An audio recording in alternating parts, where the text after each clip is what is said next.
Hello, Mage fans. This is Mage the podcast that works hard towards Ascension so you don't have to. I'm your host, Adam Simpson. I'm joined today by Terry Robinson, and we are giving you another episode of Tomes of Magick. Today we will discuss the Cult of Ecstasy tradition book. This is for revised edition, so it's the second one that we've been given.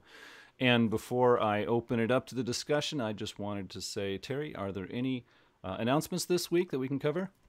The only announcement I have is to get into the theme of responsible drug use, is that in addition to the normal glass of water I have when we're recording, I am currently consuming a Diet Peach Snapple. And that has about 15 milligrams of caffeine in it, which is a lot for me. So if I'm a little wired, that's why. But I'm trying to get into the headspace. Excellent attempt. Yes, we are talking about the Cult of Ecstasy today. Terry is something of a free spirit, so he makes an excellent host for this episode. And as for myself... Oh, that's terrifying that I'm the free spirit. As for myself, I sometimes take the tea bag out before it has finished seeping, so I well understand the unhindered lifestyle. So as we get into this We are today... the absolute wrong people to talk about this. Hey, I hung out with some cool people once, for a few days in college. So that's close enough. Yeah, I got lost and I went to a cool party accidentally, and then they realized I shouldn't have been there and kicked me out. So we're both So we rebels. qualify well enough. So let's start this off with a walkthrough of Tradition Book Cult of Ecstasy Revised. The opening is a prologue piece called Into the Belly, where somebody with a lotus sword says, "We're going to need to kill a guy." And then the guy they're going to kill is like, "You're going to kill me?" And then the person who's helping the girl kill the guy is like, "I don't know." And then the book starts, and time slows down. Did you have any thoughts on the prologue fiction? No. Yep. The introduction is entitled Complex Pleasures and goes over the theme, mood, and contents. This briefly took me back to the second edition because we had, this was a book that had warnings in it again, "Don't be an idiot." And I'm like, "Oh, we missed you, Satiros." And it was briefly back here. It kind of lays out the idea that one of the hard things about being a member of the Cult of Ecstasy is that contrast between the fact that they are people who try and transcend barriers. You could almost say that that is kind of what makes their group. The idea that there are barriers that are implemented either at the personal or social level, and that to ascend, one must transcend them. But really bad things happen when you break rules that were put in place for good reason. And the rest of the book kind of goes through that. We also get a lexicon. This one isn't as messy as a lot of them. There are fewer terms with a longer description to them, which is useful in a bunch of cases. We get a bunch of alternative terms, like the fact that they may refer to the avatar as a muse. They bring back some old terms like Jambo and Dreamline, which don't really get used in the rest of the book, which, again, that kind of bothers me. We get a bunch of multisyllabic terms that seem to be informed by South and Eastern Asia, and on the whole, it wasn't quite as messy as some of them are. We get some full-page Leaf Jones art, and then we're into Chapter 1. Chapter 1, the frame narrative for this kind of goes back to first edition, where it is a apprentice of some sort being taught by a senior member. There isn't a huge story running through it. Like, it's not like the Akashiana book where it begins with, like, "You're going to have to kill a guy. Let's go someplace. Okay, now let's kill a guy." And the next 7 chapters are like a sword fight trying to decapitate someone who killed someone's brother, but also while one of the characters is yelling about the history of the faction. So on the plus side, there wasn't a background story that was too difficult to follow, which I appreciated. And it gets right into the history, and it presents kind of an interesting olden times, as it were. It kind of alludes to, in an old time, people weren't sexually depraved and they didn't drink too much. And you're like, okay, I'm glad. And then? And then, I don't know if this was just an artifact of the writing, but it more or less says, and then somebody invented Sanskrit. And it kind of implies that, like, the existence of alcoholism and sexual depravity was caused by Sanskrit. But I was reading this very late at night, so that's probably not actually true. But it gets into what is known as the Dionysian tradition. The idea that intoxication and insight are tied. The Dionysians were early sponsors of the arts. They collected money to allow stages to exist, but they also had a brutality to them, that there was a string of practitioners that sometimes during the drunken revels would literally tear each other apart or literally rend flesh. They talk about the interruption of this kind of sacred intoxication with the cult of Bacchus, which they consider to just be kind of a cult of drunkenness. Aristotle comes along and say, sometimes you have to do things that don't make you happy to make you happier later. And the cultists are like, ooh, that's wise. And that at some point, the ancient state got angry with people being in a state that they couldn't rule and stepped in and said, you know, the stuff that's super fun and causes a whole bunch of problems sometimes? And everyone's like, yeah. And they're like, you can't do them anymore. People were like, this sucks. Just because me consuming too much alcohol caused me to hit somebody and drive my ox cart into a ditch doesn't mean you can't tell me I can't do it. Jim, you literally killed a guy. I don't care. Freedom's important. And that kind of starts like one of the early, maybe restricting things is a good idea occasionally. It talks about the advent of Buddhism and Hinduism, reflecting a early fight between the Akashics and the Euthanatoi, which is interesting because I didn't really get that in the Akashiana book, but this book kind of adds a bunch of flavor to the conflicts of South Asia. Around the 11th century, the idea of Tantra begins to exist, and this is a set of practices that is a post-Vedic documentation dealing with religious rites, temple construction, refinements of health, but also metaphysically explaining practices of spiritual and magical development. Talks about there being different paths within the Tantra depending on whether or not you want it to be kind of this left-handed path that focuses on ecstatic communion, which is to say adults touching each other in their adult parts sometimes, and a right-hand path which stresses liberation through service to a higher power and refusal of the mundane and physical shell of life. The book, for the rest of the book, when it refers to Tantra, it kind of assumes that we're talking about the touching other people's naughty bits portion of it, but sometimes it involves something else. The tradition history then kind of moves along at a fair clip until we get to the 13th century, where a seer by the name of Shazar sees what's coming in the form of the Order of Reason. Shazar has 3 apprentices, Acrides, Eos, and Kalash Janani, who he sends out to try and gather other people that are practitioners of ecstatic traditions. He realizes that they need political power if they're going to be able to direct the nascent traditions, and that they easily come together because a lot of seers see this coming storm. I appreciated this section because it talked about what it is like to deal with a group of people that have ability with time, where everyone was like, oh, yep, we saw something bad was on the horizon. We should probably get together and deal with that bad thing on the horizon, unless the bad thing on the horizon is caused by us getting together, in which case we're kind of boned. Shazar comes up with the Code of Ananda, which is a important document to the tradition, which talks about, in the form of parables or short one-liners or short quotes or slogans, what are best practices for a cultist. As time rolls forward, the traditions form. Shazar and Acrides at some point kind of disappear, and after the failure of the first Cabal, Eos writes the 9 Sacred Passions, which, unlike the Code of Ananda, which is kind of a code of behavior, Eos's 9 Sacred Passions tell you, hey, these are the things as a cultist that we should be pursuing. And it talks about the dichotomy of the 9 sacred emotions and how each of them has a good part and a bad part. I liked this section going through what those feelings were and how they were reviewed. It's a framework that you can use for Magick. I also like that it specifically said that hatred can be a powerful positive emotion, and as someone who largely does things out of spite, I feel vindicated by this book. They talk about how Christianity is bad, and that what I think one of the most interesting parts in the history was talking about how, along with the Euthanatoi, they really brought the fight to the technocracy between the 1600s and 1867, when Shazar returned after a couple hundred years of being gone. And Shazar returns and is like, you move from a group that's like dealing with sacred passions and stuff to a whole bunch of murderers. And I don't know about you, but I kind of want to see a historical supplement talking about like cultist assassins. I think that's super interesting, and we don't really get that later. Again, this moves very quickly, and we see the 20th century as a liberation of what they've been pushing for, but also that the cult of ecstasy wasn't quite up to the task.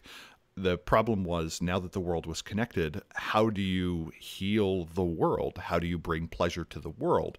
They saw prohibition as an attack on the morals of the lower class, that they were actually kind of okay with the Industrial Revolution because it brought access to a lot of comforts to a lot of people, and it gave a lot of people money where previously they didn't have any. And once the lower classes started spending it, governments are like, you're spending your money wrong. And the Cult of Ecstasy is like, it's everyone's right to spend their money wrong. And the Syndicate's like, yeah.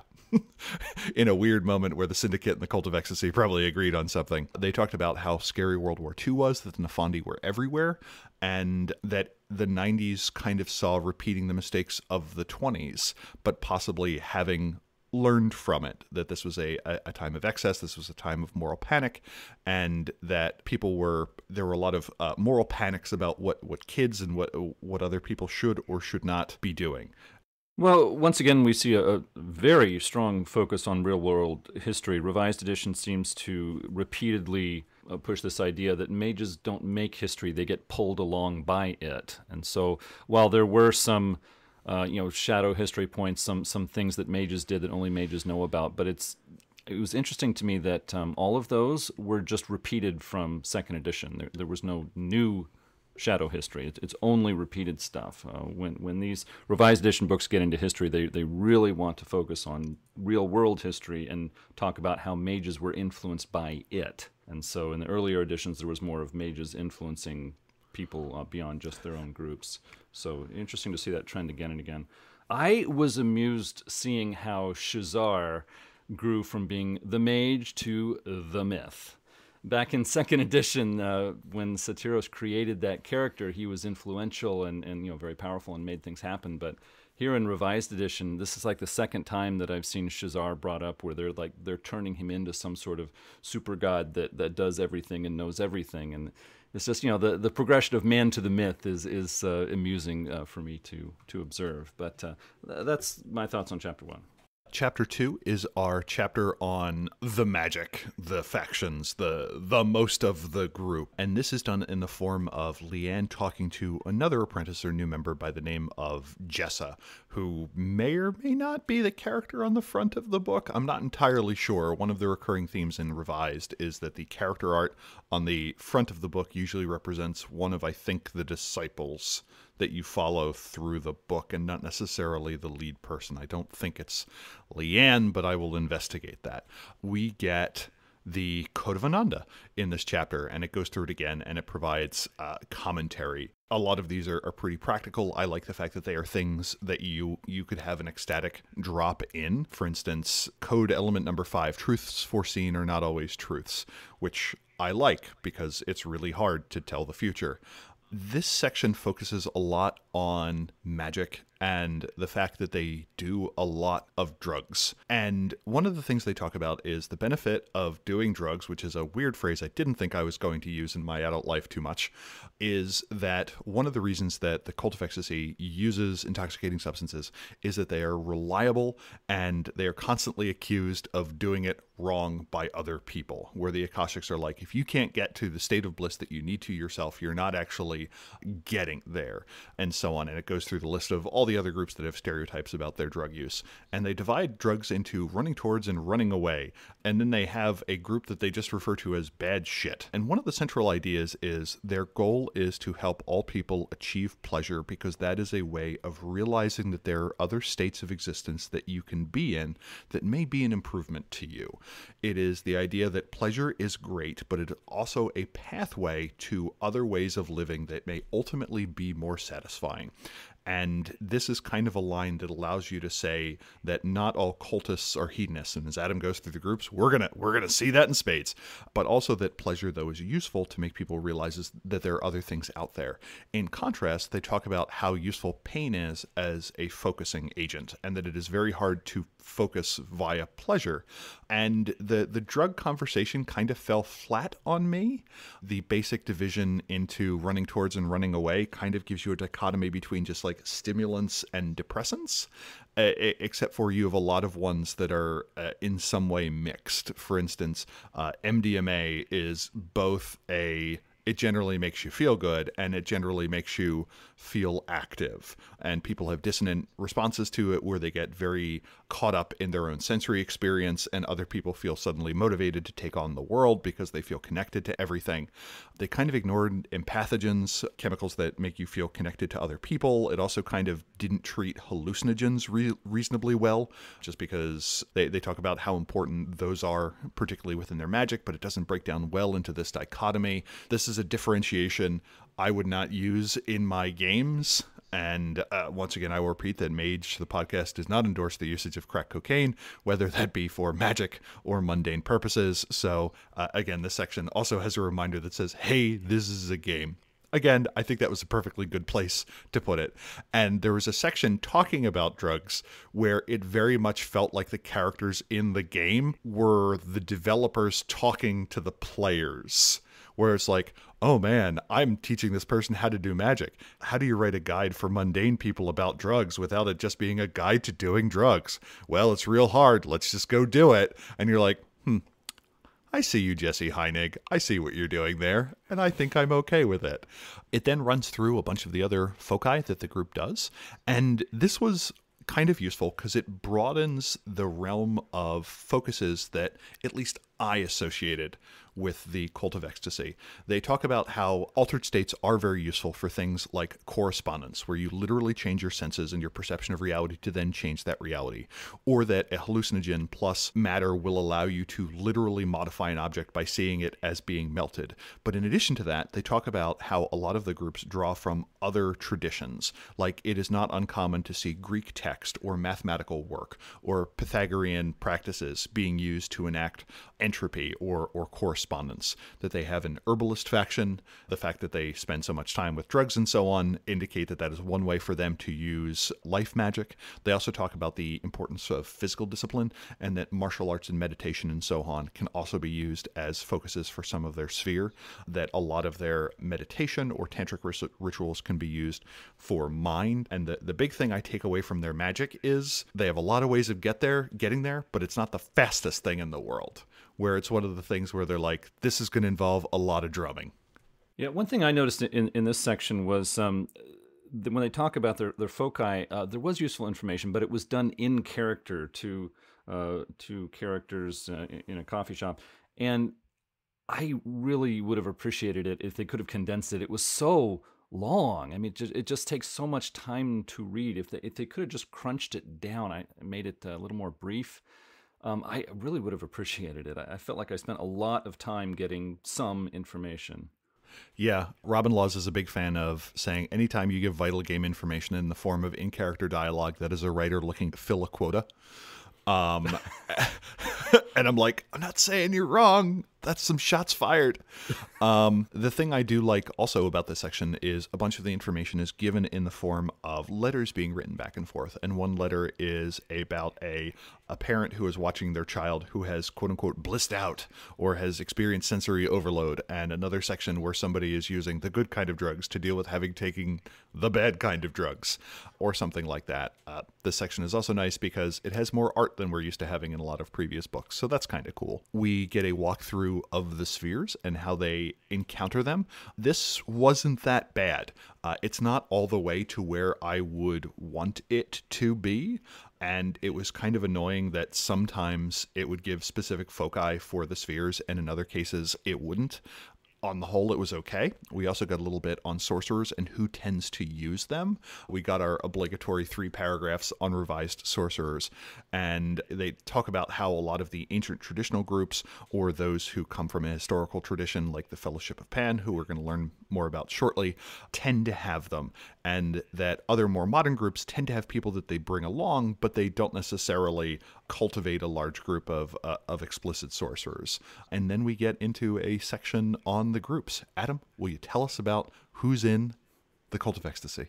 Yeah, before I get into the internal groups, I just wanted to comment on where we are up to at this point in Chapter 2. The first tradition book for Cult of Ecstasy really focused on one subculture in society, and this book opened it up more, and I appreciated that. The in-character fiction parts made it clear, much more clear to the reader that there are a lot of different subcultures and personalities and sorts of people one commonly encounters in the Cult of Ecstasy. So that was actually one of the nice points of this book.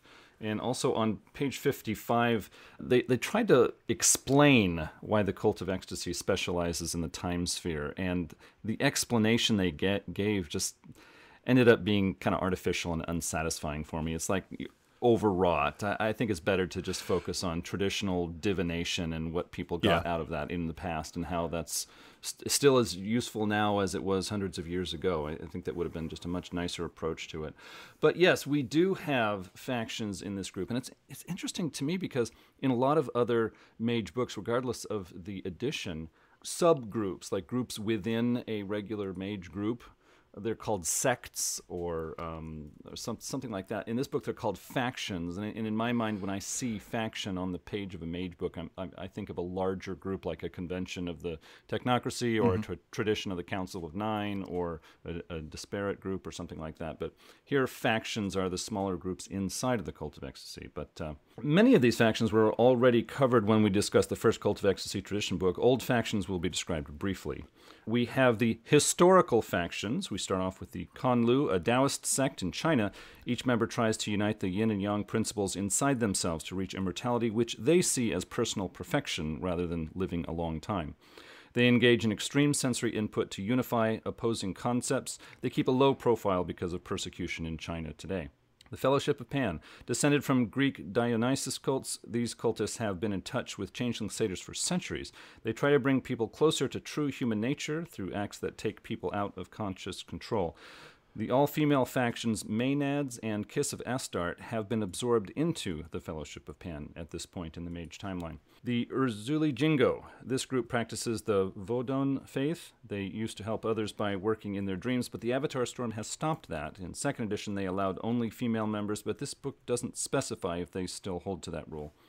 The Vratyas, a secretive group mostly in Nepal that practiced the oldest and most powerful form of Tantra. Second edition stated they only allowed female members. Now this isn't clear. They guard knowledge of the time sphere from those who would abuse it. Some even say they form the core of the Cult of Ecstasy. Next, we have a group of factions that are generally called the dissidents against Ananda. We have the Akarn, or Akarne, I might be mispronouncing that, a modern incarnation of the Hellfire Clubs of Western Europe in the 1920s. Members engage in frightening rituals that degrade their will and abuse others brought into the ritual. They claim descent from 19th century Greek Stoic cults. They only accept male members and focus on the mind sphere. The Ogori, an old Indian group that practices right-hand Tantra. They believe one must harm others as one harms the self to advance the goal of removing the false illusion of the self. This group is less powerful after the Avatar Storm. The Hagalas, and I'm probably mispronouncing that, my apologies, a group in Norway descended from ancient Norse religion. They militantly oppose modernity and Christianity. They are involved with heavy metal and drug culture. They are known for being fatalistic and pessimistic. Next, we have a group of factions called the Progressivists. We start off with the Joybringers, the largest faction of cultists and new in this book. They believe spreading joy and pleasure will lead sleepers closer to enlightenment. They try to adhere closely to the Code of Ananda and remain active in society. We have the Dissonance Society, believers in the philosophy and practice of anarchy. They oppose government and traditional institutions through debate, writing, and actual violence. Next, we have Clubworks. The newest faction is still trying to establish itself. They believe in total abandon through music. They practice their magic in large, modern concerts and dance clubs. Next up, we get three political factions. We have the Children's Crusade, which was mentioned before in Revised Edition. This group is dedicated to ending child abuse around the world. We have the Cult of Acceptance. This group pushes to legitimize ecstatic practices by pushing for legalization of drugs, sexual practices, and other ecstatic practices. And we finish with the Silver Bridges, attempt to convince religious groups to change their traditional strictures against ecstatic practices. So that is our roundup of the factions introduced to us in this book. Did you get the feeling that the Cult of Acceptance was like the dorm mom of the Cult of Ecstasy, where it's like, come on, guys, you have to clean up your bong. The Hermetics are going to be here any minute, or something like that. Pretty much. Yeah. Pretty much. It's like, yeah, you read through the different names of the factions, and I read Cult of Acceptance. It's like, did someone just hit me with a wet lasagna noodle? Or alternatively, it's one of those things where it's like, tonight's orgy night, remember to take your electrolytes, I'm going to bring some orange slices for afterwards. Like, it's super useful. They're kind of like the Hufflepuff of the Cult of Ecstasy, which I certainly appreciate. That was another one of those, I see what you're doing, and I don't know if that's going to work out too good. The note where they're like, membership of this group could be embarrassing when one is caught smuggling a briefcase of porn and a kilo of marijuana across international borders. I'm like, yep, you have an uphill battle there, sir. And then we get the section on their stereotypes of other groups, which are brought to you in the form of bumper stickers, which I thought was kind of interesting. And the big takeaway for me here was actually the fact that, unlike a lot of the groups that are like, here's a big list of the ways that other people are doing it wrong, they kind of pulled back from that. For instance, the Dream Speakers, they're like, we use a lot of common tools and everyone's shit on them. And I'm like, oh, that's interesting. Normally there's an insult buried in there, but we don't have one here. I think the most interesting one to me here was actually the discussion of the fact that they have so much shared history with the Euthanatoi, as well as the fact that in a certain way, the Cultist of Ecstasy and the Celestial Chorus are very close, in that their goal is to kind of bring people together to this large shared experience. And that's part of the reason why they maybe don't get along. And they say that they have different views of the ego as something that does or does not need to be subjugated. And I could really read a bunch of those things the same way, where they're like, the cult is trying to separate everyone and make them feel guilty. I'm like, no, they're trying to unite everyone in the communion with the one. And also their goal too is to get rid of ego as an impediment. So like, even within your supposed disagreement, I think there is a reading where you have more in common than you anticipated. And I thought that was kind of interesting. The last portion of the section is a little bit on merits that you can have as well as rotes. Again, just like the rest of Revised, I thought that these were fine. The merits include hypersensitive, which allows you to get extra information from even the briefest touch or taste or possibly sight of something, where you can taste a glass of wine and know the exact vintage and region of it, which is also one of the requirements to be a master sommelier, as an aside, or that you can tell from a brief piece of silk where it came from. And then in the rotes section, we get a bunch of rotes. And these, I think, by and large, kind of lacked a certain amount of imagination.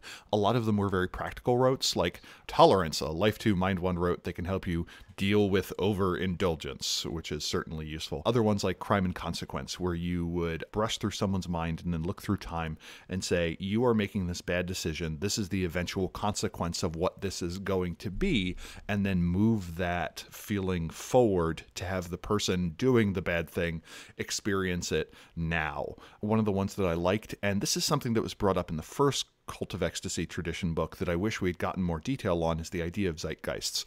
These are these spirits of a particular time that have enough emotion to them that they can manifest as actual spirit, as actual umbrood, that you may be able to summon the spirit of the burning times or the summer of love or the 70s or something like that. And with this mind 2, spirit 2, time 2 rote, you can call forth a spirit like that. And I would have loved just an aside on some of the spirits that you could encounter. Most mage books are pretty generous in providing a couple of those kind of examples, and I thought it would have fit in well here. And that leads us out on Chapter 2. What did you think about the rest of Chapter 2, Adam? Well, actually, that last point you made, I was actually thinking the same thing when I was reading through. They talk about the zeitgeist in both of the Cult of Ecstasy tradition books, and so it was no surprise to see that section here. But when I think of periods in history that have like nicknames and reputations, I can only think of like 2, maybe 3, and they get mentioned again and again whenever they talk about zeitgeist and mage. And it's like,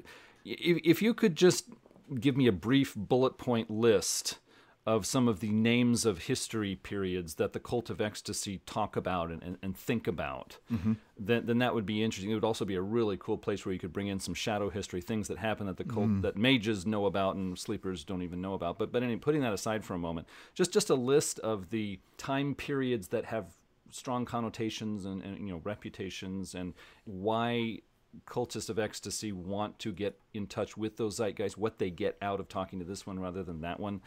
It would have taken like maybe a fourth of a page or something. It would have been so helpful to me as a storyteller, because when I look through this, I'm like, okay, Burning Time, Summer of Love, okay, but what else is out there? Because once I hit Summer of Love in a game session with my players, I don't want to hit it again. I want to hit a different time period. Maybe Industrial Revolution, there were a lot of kids suffering in factories. I guess I can sort of pull that one out, but beyond that, I'm grasping at straws, and I would just love some help from the people who are telling me all about zeitgeists and the people who access them. But this chapter was mostly in-character dialogue between two characters in a coffee shop or some other place, and so there's all this detail about picking up the coffee cup and how the waiter looks and just all this stuff.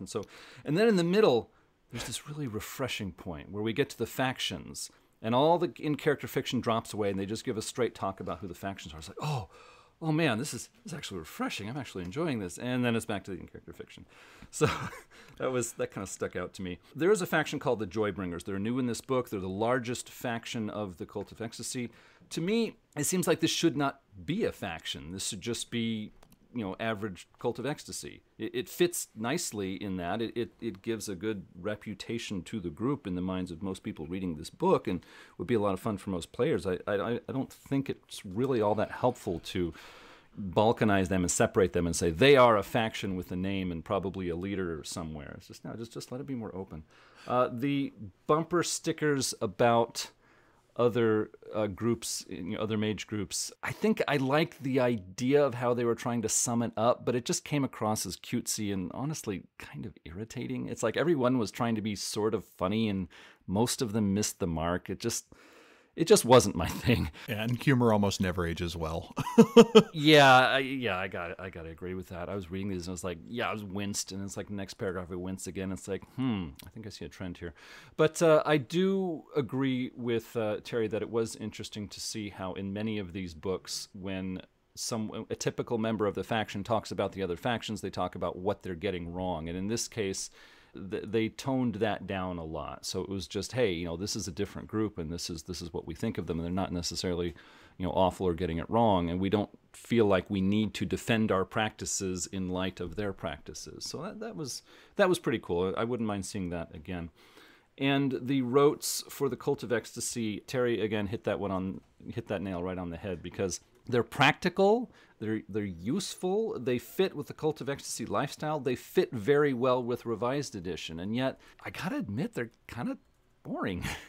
It's like there's not any mention of exploring the mysteries of the universe, or action, or conflict, or intrigue. It's just, hey, when you have an all-night bender and you need to clean up, well, this is useful. It's like, yeah, I guess it is. And you know how when you're trying to get some information out of somebody and you can use this, like, well, yeah, I guess that's handy, but it's not interesting. It doesn't get me excited about running a scene for my players. It's just, yeah, I can see how that would be useful. There's a lot of that. But, yeah, that basically, those are my comments for Chapter 2. So what do we get in Chapter 3? Yeah, I agree with you on the whole Joybringer thing. The closest I could think of is that this was one of the groups where it felt like there should have been, to steal terminology from New World of Darkness or Chronicles of Darkness, an X-splat and a Y-splat, where you would have, your character could be a Joybringer or an Agori or a Hagalaz or a Minad, but also they would have like a political faction. So they would be like, hey, I believe in this as an ecstatic practice, and this is how we should bring it to mortals, or something like that. Yeah. Yeah, that does make sense. Yeah, I would have to agree with that. Chapter 3 is called Shooting Stars, and this is here's some people, here's a chantry, and here's some other things, so you can go play your game. And this is notable because we get a character sheet for Leanne Billner, who we have been following at this point for many books. We get information on her background, some of the magic that she's actually capable of, maybe some of the reasons why she's been able to escape from the Nefandi and the technocracy so much across the various scrapes that she's had. And then we get, I think, a fascinating character sheet for a character by the name of William Ethrak, the Twisted Ecstasy. And this is a character who very much believes in the need to push people to enlightenment through pain, and that William's resonance is so strong that he kind of creates little copies of himself, where he has a very strong personality, and through a combination of mind magic and resonance and creating organizations where other people are also trying to push themselves through pain, that he flouts the code of Ananda and reshapes his victims into an imitation of himself. So it's sometimes hard to figure out if you're dealing with the real William or just one of his copies. And even if you don't use that here, I like using that idea more extensively in Mage, that you could have a mage that has a cult of personality of some sort that basically makes little copies of himself, and part of the difficulty plot-wise of tracking down the bad guy is you're never quite sure, or it is not obvious at first blush, who you are dealing with. I thought this did a good job of presenting another view of things. This kind of reminded me of the Baptist preacher character in the Cult of Ecstasy, in the Celestial Chorus book, where it's like, hey, the Celestial Chorus is trying to revive or revise its image in the world, but there are other people out there who are like, no, this is God's mission. These are God's laws. Everyone needs to follow them. This is a character that goes, sure, pleasure is great, but only through pain do we realize what we are truly capable of, and that is the important part. And you're like, oh, okay. We get a brief aside on Mariana of Balador. I would have loved a proper Archmaster character sheet, possibly, and it just kind of concludes on the note of, is she around? I don't know. Notably, we don't get any information on Aleister Crowley, nor do we get any information on James Morrison, so I assume that they were killed during the Avatar storm as well. So that's good. Rasputin, too. Yes. Anyway, we get a section on what it is like to run a all-cultist chronicle, and it talks briefly about the internal political divisions of how does a group deal with the fact that kind of their MO is breaking mortal law to some extent, and how do they balance that with the code, and how do they balance that with the fact that other people are breaking that code, and the people who break the code are kind of like, I don't see the difference between the code of Ananda and mortal laws. They're just things to transgress and boundaries to deal with, so how do we deal with that? And it created this absolutely cringe-inducing passage, just because I'm kind of very anti-slipping people drinks without them knowing ahead of time, where it's like a cultist doesn't slip X into someone's drink just for laughs. He does it so because he believes that changing the individual's worldview and forcing the subject beyond comfortable boundaries will eventually open the subject to wider experience. And I'm like, no.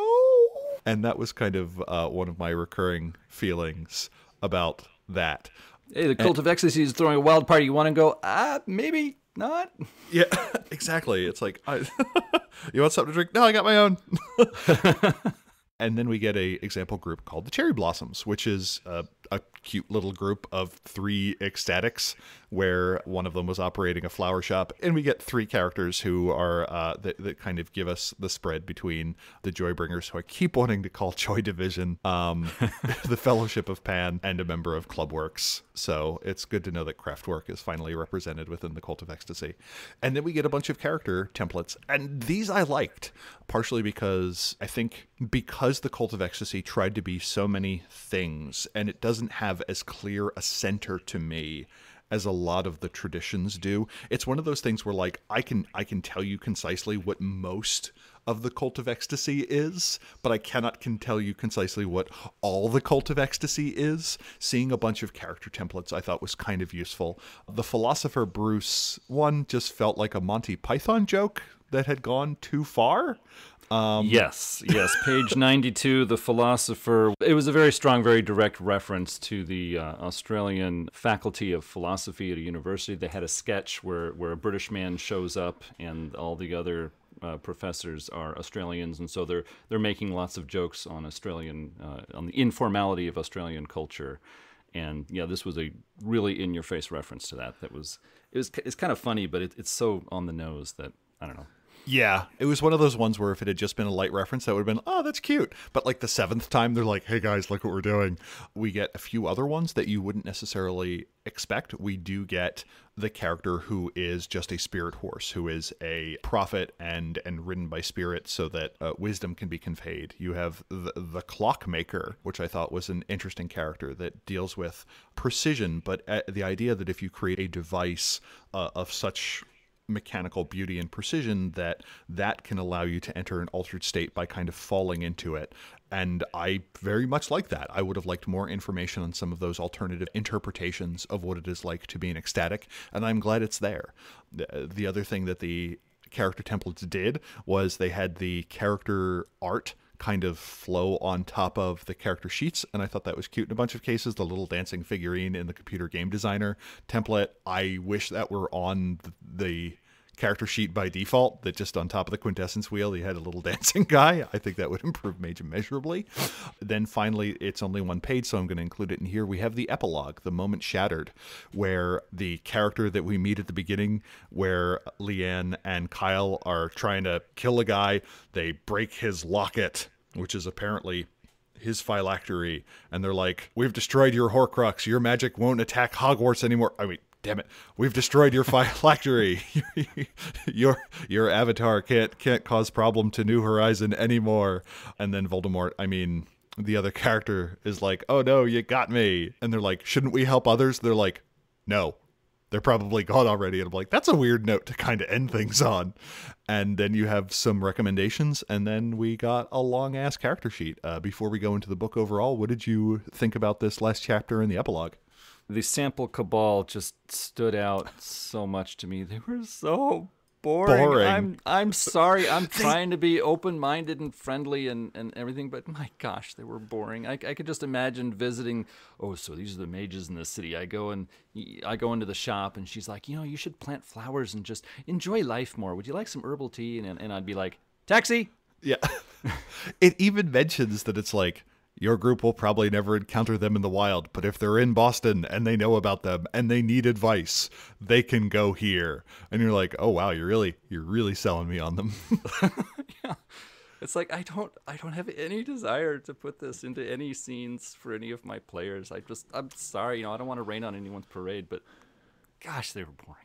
Portimus Rebellion, yeah. It's like well, as we talk about the book in general, there were a couple of points about this book that stood out to me. In this book, they decided that tantric practices from the Indian subcontinent were something like a linchpin for the ecstatics. Not all of them use them for their foci, but a lot of them do, and a lot of them also adapt terminology and even concepts from the predominant Hindu religion of that part of the globe. And so yeah, it was interesting to see how the writers of this book wanted sort of something to grip onto as they try to conceive the entire tradition. And tantric practices was what they latched onto, which I think makes sense. I don't know if I'd emphasize it quite that strongly, but it made sense to me how this is a set of practices. These are some flavor that a player can latch onto. It's like, oh, here's some things I can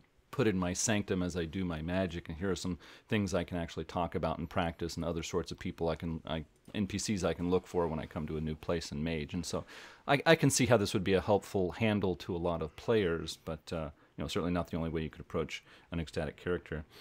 This book really emphasized the controversy within the Cult of Ecstasy over the Code of Ananda. The Code of Ananda was brought up in the first Cult of Ecstasy tradition book, but there wasn't much mention of its controversy or disagreement over it. It basically said, most cultists like it, and they don't talk about it all that much, and there are some that are against it, and they're the bad guys, and that was kind of the end of it. But this book makes it clear that the cultists really read this, they discuss it, they try to understand it, they disagree over it. There's just a lot going on with that idea. One thing I really appreciated about this book was it really helped me to understand why the bad sects are still in the Cult of Ecstasy. I remember when we were recording our last episode, Terry remarked how if the Celestial Chorus can kick out their bad apples, why can't the Cult of Ecstasy do that. And I remember thinking during that recording, it's like, yeah, why do they let these bad apples stay around in the cult when they could clean house?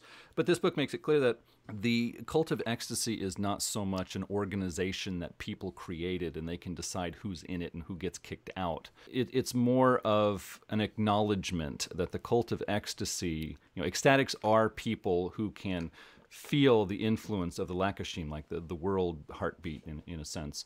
And they are people who not only are aware of it, but they know that it's important and they try to get into closer contact with it. And some people try to get into closer contact with it through practices that are very scary and very objectionable, but the fact is still there. They are cultists, whether we like them or not, whether we like this situation or not. And so that really spoke to me. That made it more clear to me why we have the situation that we have.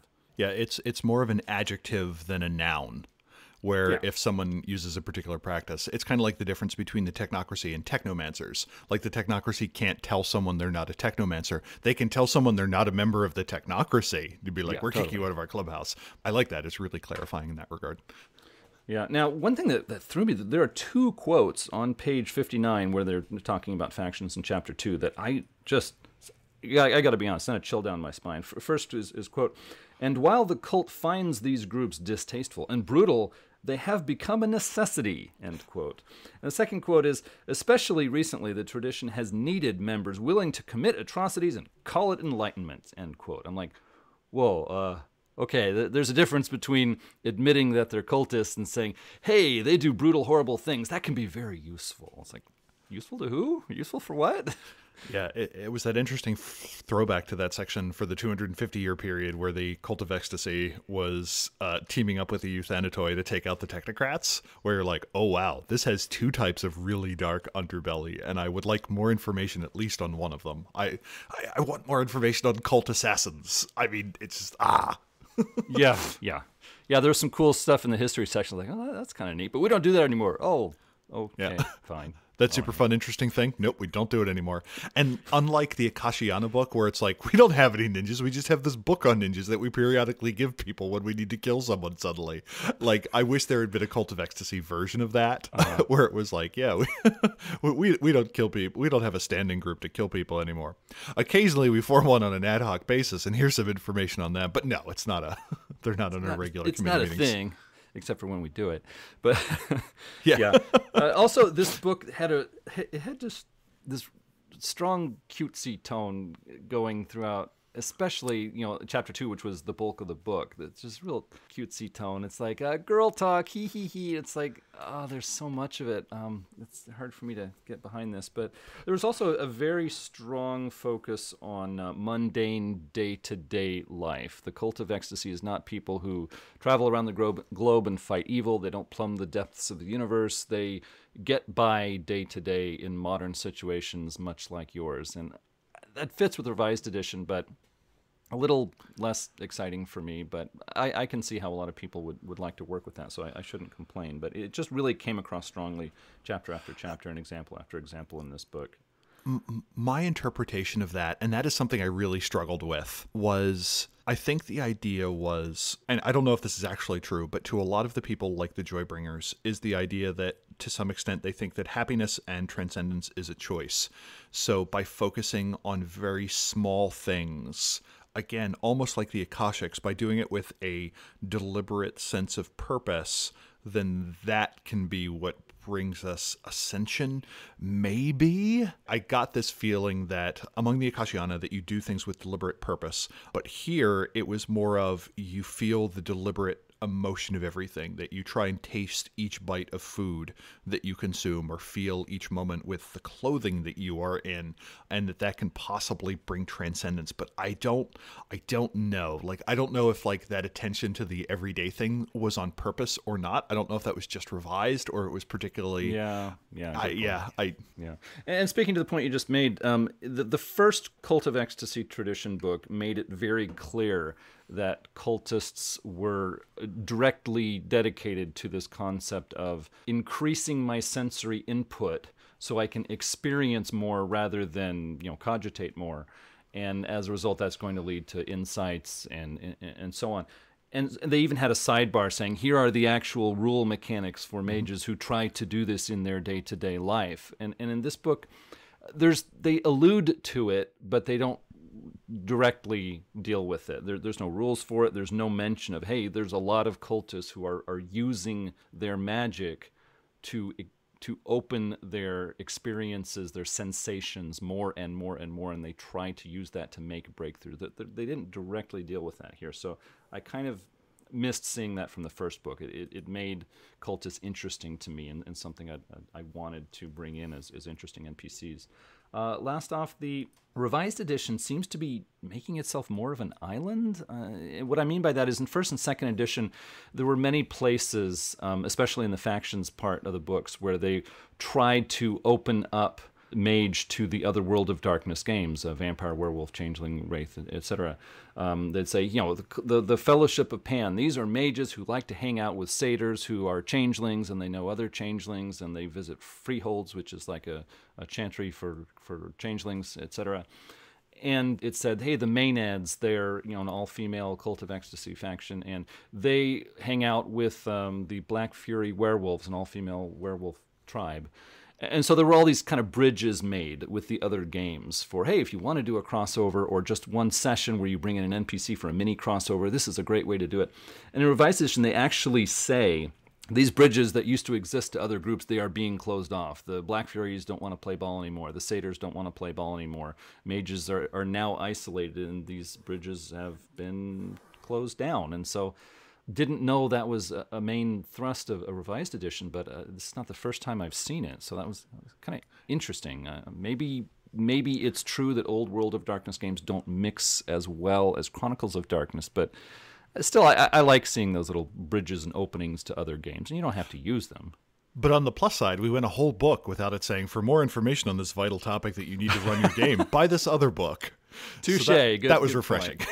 Good point. Yeah, that was one of the things I've noticed about Revised Edition, but it's not a mark I'm going to put against the writers, because I know that in the early 90s, White Wolf was making a lot of profit as a company. And then around the late 90s, especially the early 2000s, the market changed. They weren't selling as much. And I've heard a couple of times that basically corporate went to the developers and the writers and they said, hey, move more product, sell more books, put a reference to this, a reference to that. I don't even care if it makes sense. We need to sell more than just this book that they bought. So do you have anything else on the book overall? Or No, okay, cool. It sums up my thoughts. Sure. So, let's hear from you, Terry.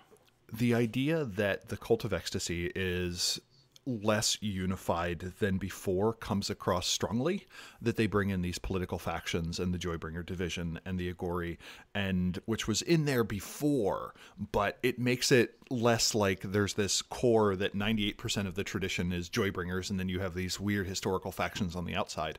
It felt less focused, which I think is not necessarily a bad thing. It just makes it really hard to summarize to a player what the Cult of Ecstasy is.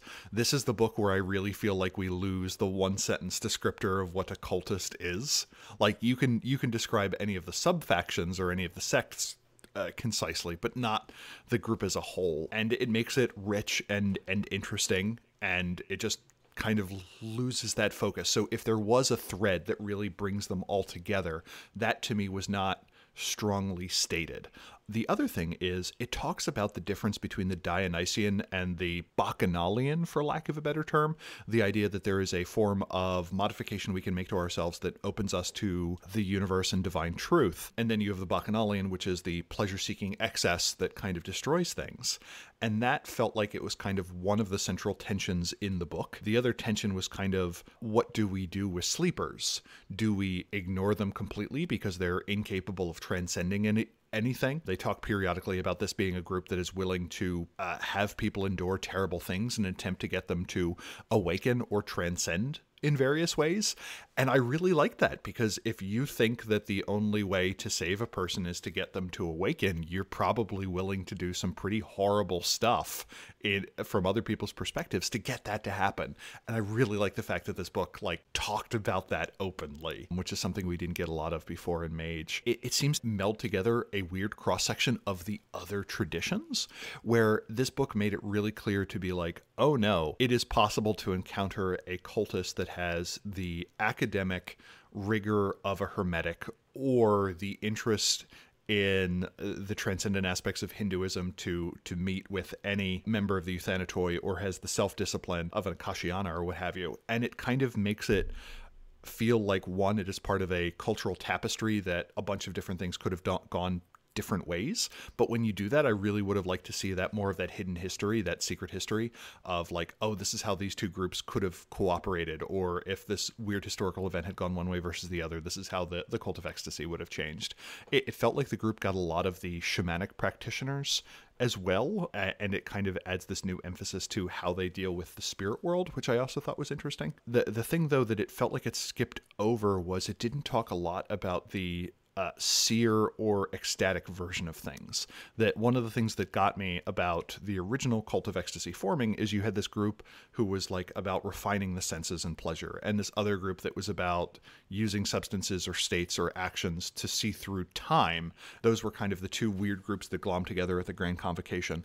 I feel like that second part wasn't really emphasized. There were a bunch of cases where they talked about how useful it was to be a master of the time sphere, but I didn't feel like that was rolled into what the tradition actually was. And as Adam mentioned, their justification that time is just another boundary that needs to be transcended. That's why we're in charge of it. You're like, really? That's your justification? I felt like this book was a really big step away from the 2E stereotype and into something new. I don't know if it quite landed at that new place where we got information about a new modern Cult of Ecstasy.